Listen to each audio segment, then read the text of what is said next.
One of the things we feel make our boots truly legendary are the highly skilled men and women who have spent years, if not decades, perfecting their craft. This is a new series we're calling Cobbler with Cobblers, where we get to know our bootmakers a little bit better.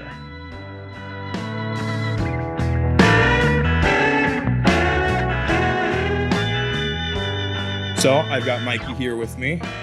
Mikey, we've got some amazing peach cobbler that our very skilled Kelsey has made for us. She's there behind the camera. So let's dish ourselves up and then we'll start talking. Sounds good. How's your day going so far? Today was a good day. I know you've been having some issues with the stitchers behind us here. Yeah, they've been a little temperamental. It happens. Yeah, you've got some very complex machines back here to stitch the soles on. So can you tell me, what's your official job title here? My official job title is assistant production manager, but mainly I operate the sole stitchers. Mm-hmm. I do some training. I know pretty much every skill in the shop, pretty close. I'm better at some than others, but that's my main responsibility, is to assist Serge with production. So now, I know you're being pretty humble. I think I've seen you at most of these stations, from bottoming to sanding to obviously running your station here.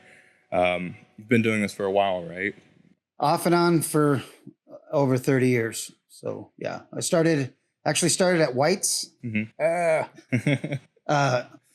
Not really, but I started at White's in 1990. And I worked there for several years and then left the boot trade for a little while, started my own construction business for a little while.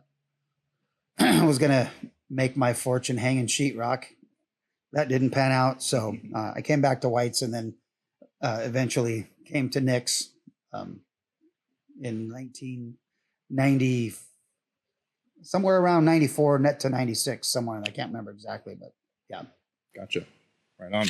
You've been doing this for a little longer than I've been alive. All right, so we've got some delicious peach cobbler here that Kelsey made. Let's dig in. Okay. You have to tell me twice.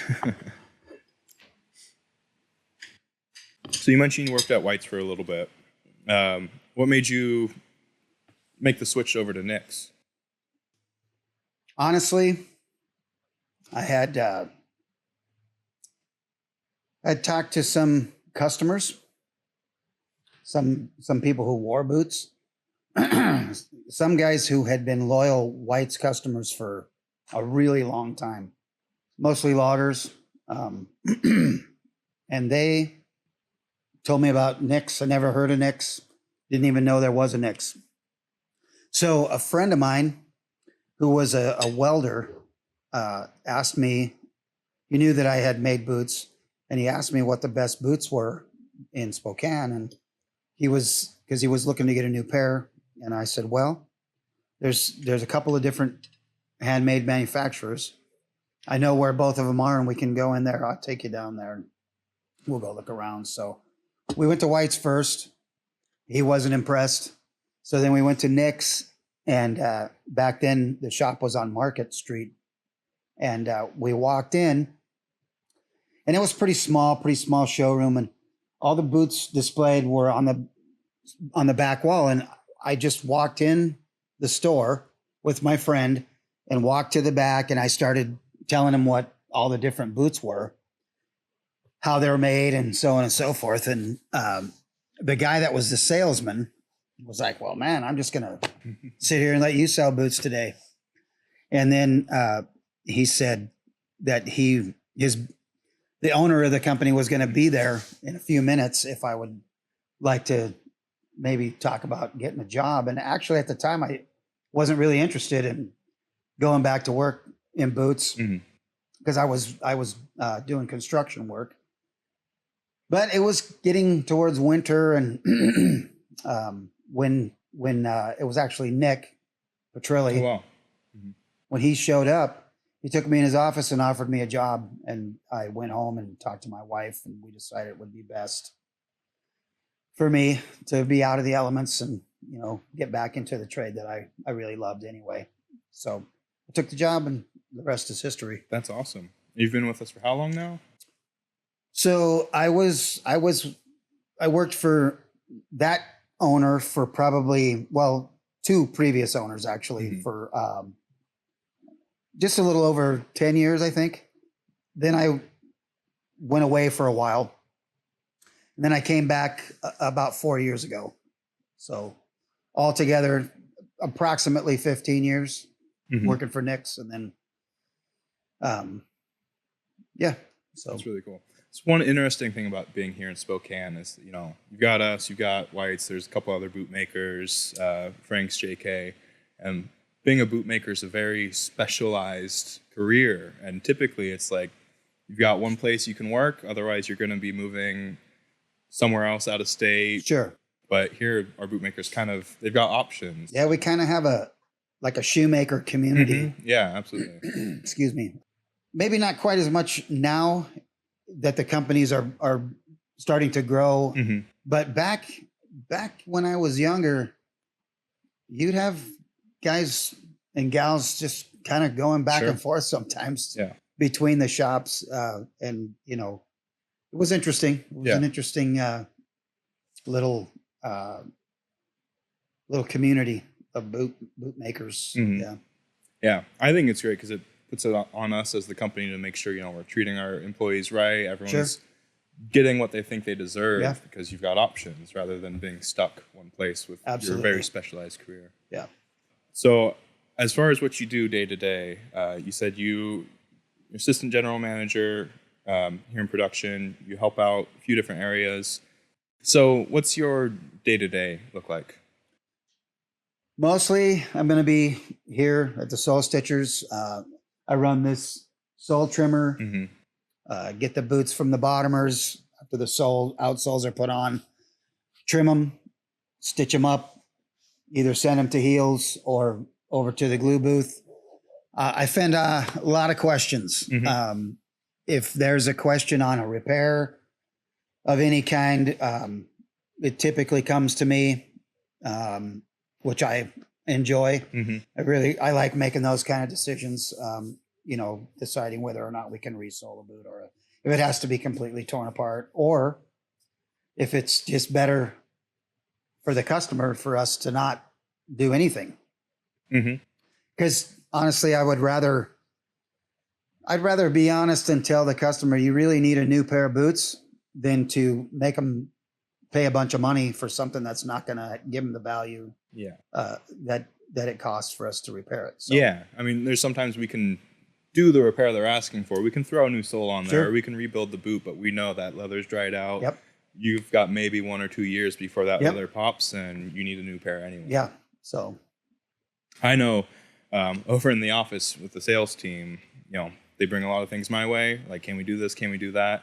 And they know if I have no idea, it's go ask Mikey. Yeah. It's maybe I don't know, maybe I'm a little prideful, but it makes me feel important. Sure. So, over the last, it's been like a week or so, you've been having some issues with some of these machines? About 2 weeks. Yeah. It's been really, really frustrating. It's a humbling experience sometimes with these machines. They're old. They're really amazing machines still, but they need to be maintained, and they're very precise. Everything has to be set just so, or they will not operate properly. And so, we had to have kind of the expert come and give us a tune up on a couple of them to get us back into business. And I had about 50 or 60 pair. Actually, I think at one time last week, there were 100 pairs of boots sitting here waiting to be stitched. It was very frustrating and a little bit discouraging, but only took me a couple days to get caught back up. So I know most of us were kind of tiptoeing around here, trying to avoid the boots that were waiting to get stitched and kind of staying clear of you while you were ripping these things apart. And I try not to be I try not to get upset with people. I do get upset with the machines sometimes, and I let a few expletives slip now and again. But yeah. Yeah. Well, I mean, we've hung out inside of work and outside of work. Sure. I don't think I've ever seen you get upset at a person. No. I have heard you curse a few times from all the way down the hall, and I'm like, oh, that machine's giving him issues again. In fact, sometimes it's not the machine. Sometimes it's just the way the boot has been put together. But as a rule, it's the machine. Yeah. So in fact, another bootmaker who you work close by, he's got a game he said he likes to play where he tries to watch your mouth from across the room, and he's trying to figure out whether or not you're singing along with the music you're listening to or whether you're cursing at the machines. Is there a type of music you typically like to listen to? Well, yeah, most of the time I'm either listening to some pretty heavy metal music or some punk rock. Mm-hmm. But today was the Beatles. Oh, okay. So it was a good day. I was chill. I was relaxed. Everything was cool. The machines were cooperating. Boots were cooperating. So that's awesome. You obviously have a lot of experience in the bootmaking world. You said you have worked other places as well. Why do you choose to work at Nick's over other places? Well, I actually, before I came back this last time, I was talking to an old friend who was a salesman for White's when I started there. And then he came to work for Nick's for a little while. And then he went back to White's. I actually asked him, I was driving out of town to work. I asked him if White's was hiring. Mm-hmm. Or I said, what did I say? I said, what's going on? He actually, I didn't ask him if White's was hiring. He said, would you be interested in coming to work for White's? And I said, it just doesn't feel right for me to go back to White's because I love our boots. I love Nick's boots. I love how we construct our boots. I love the way our boots, I love the popularity of our shoe. I like the way that we're still a locally owned company. The ownership is, honestly, this is the best person I've ever worked for in my entire career, for sure. Schuyler is just a really genuine guy. I don't ever feel like he asks me how I'm doing. I feel like he really cares. It's just not like the cliche. Yeah, absolutely. So anyway, I'm treated really well. They treat me, with a lot of respect. And I think they genuinely want me happy. Mm-hmm. And I am happy. I'm happy here. And I can't imagine. I mean, I've been offered jobs at other manufacturers because most of the manufacturers in Spokane know who I am. Mm-hmm. And so and what I can do. And they have asked me if I want to come to work for them. And I considered one offer, and then honestly, Schuyler basically told me I couldn't leave, and he was going to make sure that I was compensated enough to make that happen. So I'm not going anywhere. Right. This is my home. I'll be here, I hope, until I retire. That's awesome. Yeah, I mean, they do treat us really well, and I know we're filming for the company, so people will probably think, we're being told to say this, but they do treat us really well. For me, it's a really cool job. What we do is amazing. They treat us well, but honestly, the people here, I feel like we get along so well. The whole company, there's a lot of camaraderie. Yeah. My immediate boss, Serge, I've known him for 25 years. We're good friends. Mm-hmm. Several of the guys that have been here for a long time. I actually started before any of them. Mm-hmm. And we're just, it's a great crew. It's a great bunch of people. Even the new people, we have they're really eager to learn and to produce a quality product. And that's really what it's about for me. Yeah. So, yeah, I mean, you've even got some family that works here, right? I do. A few people. Yep. A couple of your nieces. Couple of my nieces. And then your son as well. My son-in-law. Well, one of my sons worked here for a little while. He's a very talented tile setter, and his old boss stole him back, made him an offer he couldn't refuse, which, you know, I appreciate that. But he was on his way to becoming a really good shoemaker, and you never know what might happen in the future. So, yeah. I mean, my brother worked here for a bit. Worked right next to you. Yep. I trained him sanding. Yeah. He had a lot to say about you. I got nothing to say about him. No, I'm just kidding. Tyler's a great guy. Yeah.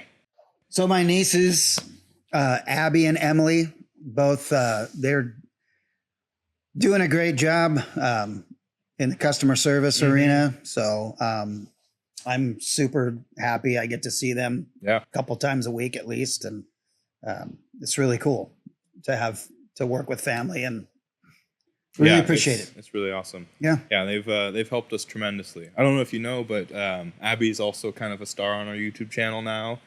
She's done a couple of the Boot of the Week videos. Sweet. Yeah. She's amazing. Yeah. She's a great person. Is. She even helped expand on our accessories a bit. She made our beanies with the other patches. Like, it's been great having them on board. And we're just gonna segue here a little bit. Okay. In your opinion, when it comes to boots, what is it that makes the handmade boots better? The one thing about a handmade boot that makes it far superior to a mass-produced product is the fit. Anytime you buy a boot that's mass-produced that doesn't fit you well, this is what causes the boot to deteriorate rapidly. So it's really important to have a proper fit, you know. That being said, the materials that we use in our boots are, if you compared the materials in our boot to a mass-produced boot, it's akin to comparing a candle to the noonday sun. You can't compare the two. They're not in the same universe. You mean carpet liner and leather are not on equal playing field? No, and leather and cardboard are not the same. Yeah. Everything inside that shoe that we make is pretty much all leather. We are starting to make some boots that we're trying to market more as a water-resistant, waterproof style. Nevertheless, those are the highest quality materials we can find. They're not. We're not going to compromise on those materials. Yeah. So a handmade shoe is far superior to any mass-produced shoe. There's just no question. Absolutely. Yeah. And I mean, it's not something anyone can see here, but we've got thousands and thousands of lasts right next to us here. So when it comes to that sizing, I mean, that's one thing, in my opinion, that really sets us apart. Absolutely. Like most companies where you get footwear, you maybe have width options. If you do, it's like D and double E. That's it. If you want wide, you've got a double E. Whereas we've got a dozen different widths. We have every width there is. Yeah. We have them all. I think I've added them up one time, and it's like we have 250 sizes available in all our different combinations. It's amazing. It's like as close as you can get to custom without having to, hand cut the pieces and put them all together. And it's really amazing. Well, then you're already spending a pretty good chunk of change for our shoe. It would be double that, but I mean, wearability, durability, we got you beat. Yep. That's what we're all about. Absolutely.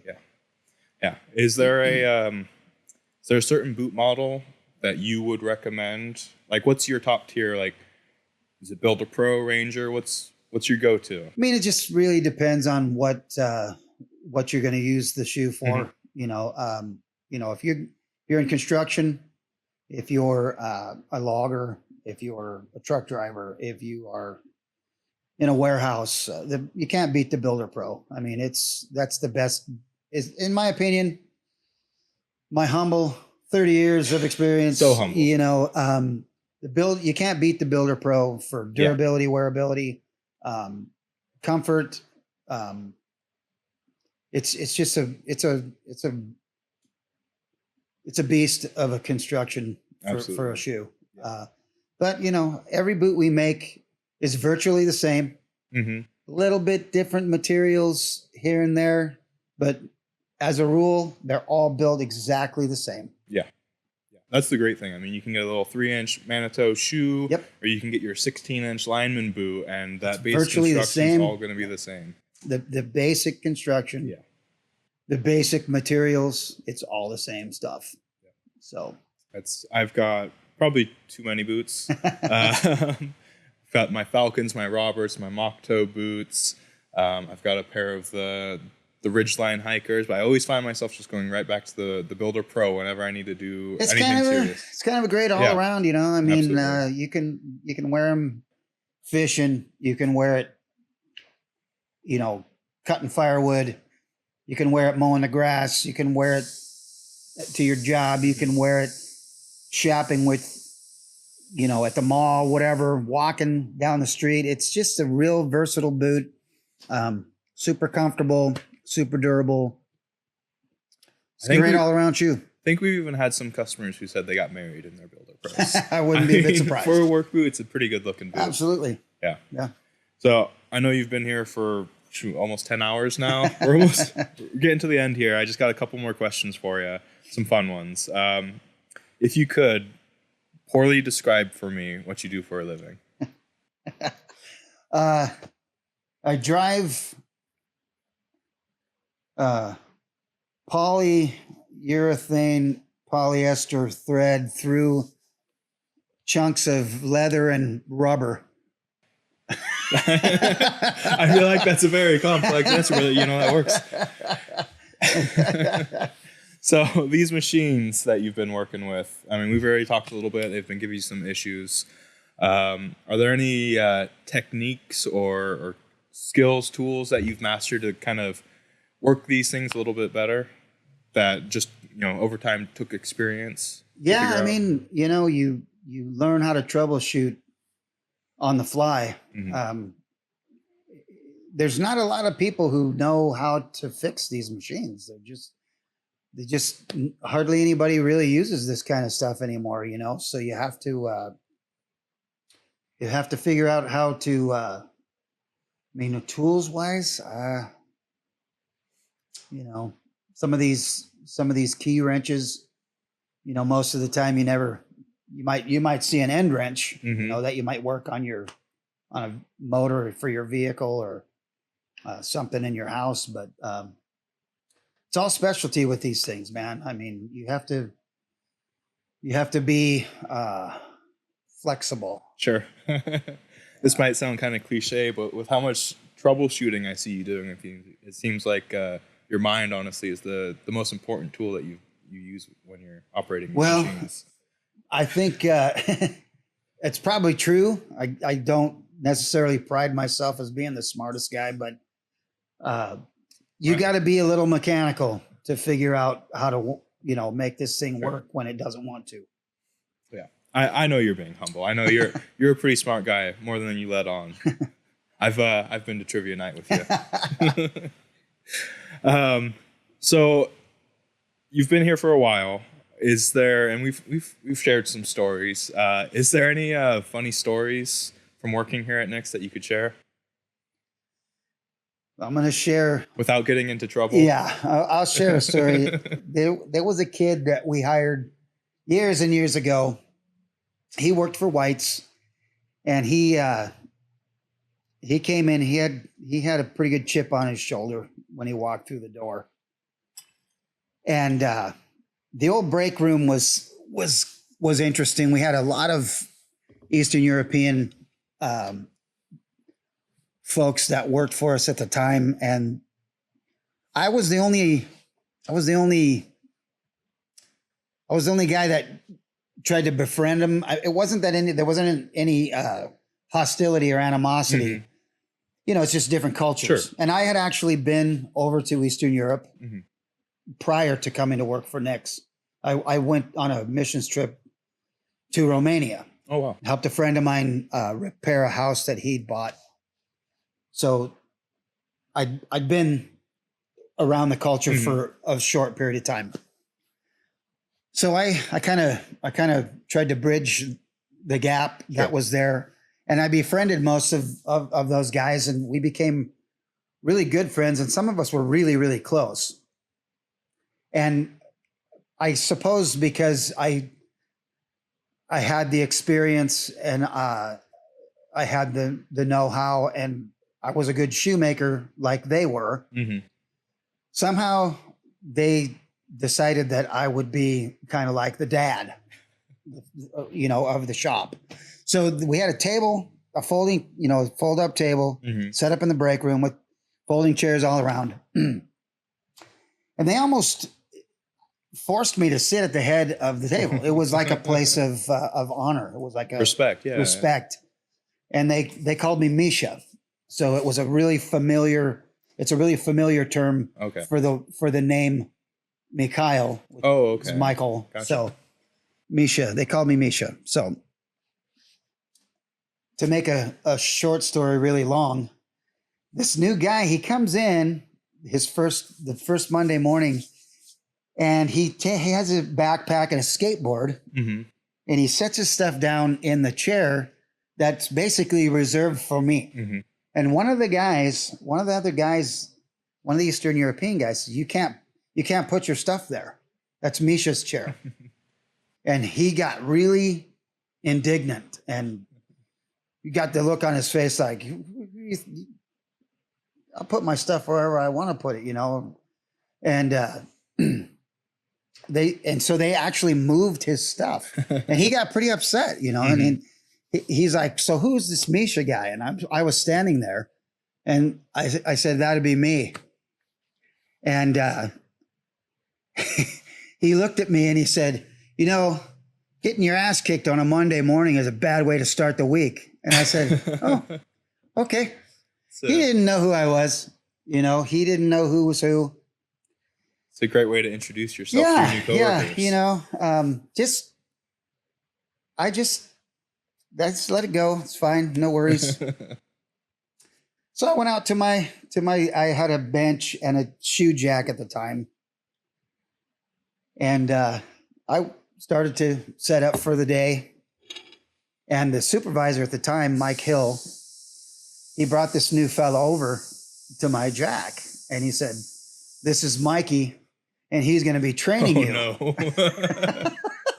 And that kid, he turned about as white as a sheet. Because then he finally, it dawns on him. He realizes I'm a leader here. All the people, yeah. And he has just, told me he was gonna, take me outside, whatever. And I turned and I looked at him and I said, I appreciate you have an attitude, but you see that little finger right there? There's more attitude in that finger than you got in your whole body, kid. Welcome to hell. That's great. Did you guys at least, at the end of the day, he turned it around. We became pretty good friends. He was a good worker. He learned fast. It was, like we said earlier, I don't get mad at people. Sure. Yeah. If worse came to worse, I'd just go to Mike and tell him, this kid's not going to work out. So, but it worked out. So it was cool. I know we razz each other sometimes, and I think I remember the first few days I was working here, you walked by, saw me wearing my whites, and just kind of kicked my feet, and that was my introduction to you. But I knew, probably said something like, "You got a lot of nerve wearing those boots." I think that's boy. exactly what you said. But I think we're going to go ahead and wrap up here. Before we go, and I'll let you go home after your long day. Is there anything that you'd like to say to the customers now that you've got the chance? Yeah. I would like to say to all of our customers, thank you. Thank you very much for choosing Nix. We are grateful that you decided to purchase our footwear or any accessories, anything that we offer, because we really take pride and in our work. We really try to do the very best we can every day. As a leader in the production side of the company, I try to instill that into the employees that every one of these boots, it's for somebody, it's for a person, it's for you, and it's important that to me that you're happy, with the product we make, because your purchase is what pays my mortgage and pays for my fuel, and it helps me buy Christmas gifts for my grandkids, helps me go on vacation. It's my life. And so again, thank you very much for choosing Nick's. We appreciate you, and we hope that you really like the product that we make, and that you come back, you tell your friends, and we can keep a relationship for a very long time. Thank you. It's great. I don't think I could have ever said it better. Thank you so much, Mikey. Thanks, Lucas.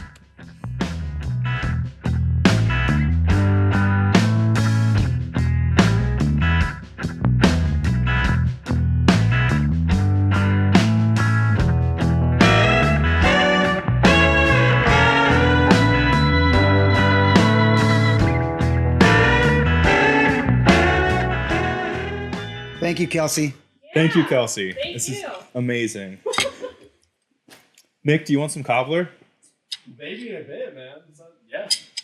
You do want some of this. You can rest assured. Come get some cobbler.